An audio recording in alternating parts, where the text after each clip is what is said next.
सामुंडी फौज जे पहिरें बेंगोर क्लास आबदोसी चीन में कमिश्निंग तकरीब थी आखे। सामुंडी फौज जे पहिरें बेंगोर क्लास आबदोसी चीन में कमिश्निंग तकरीब थी आखे, जंहिंमें सदर आसिफ अली सरदारी ख़ासि महिमान तौर शिरकत कई। सदर आसिफ अली सरदारी जो चमड़ा है त आबदोसी कमिश्निंग सामुंडी फौज जी जिद्दत जे सफ़र में एक तारीख़ी कामयाबी आहे। पाकिस्तान पंहिंजी ख़ुदमुख्तियारी जे दिफ़ा, सामुंडी मुफ़ादनि जे तहफ़ुज़ ऐं इक़्तिसादी राहदारियुनि जी हिफ़ाज़त जी मुकमल सलाहियत रखे थो। एडमंड नवीद अशरफ जो चवणु हो त अहम सामुंडी रिश्ता बंदि थियण आलमी वापार ऐं तवानाई जी पहुच लाइ वॾो ख़तरो आहे।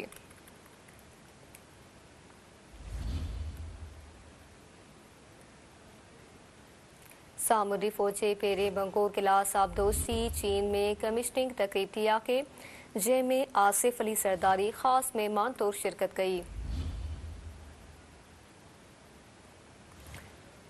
सदर आसिफ अली सरदारी जो चमड़ा है त आबदोसी कमिश्निंग सामुंडी फौज जी जिद्दत जे सफ़र में एक तारीख़ी कामयाबी आहे। पाकिस्तान पंहिंजी ख़ुदमुख्तियारी जे दिफ़ा, सामुंडी मुफ़ादनि जे तहफ़ुज़ ऐं इक़्तिसादी राहदारियुनि जी हिफ़ाज़त जी मुकमल सलाहियत रखे थो।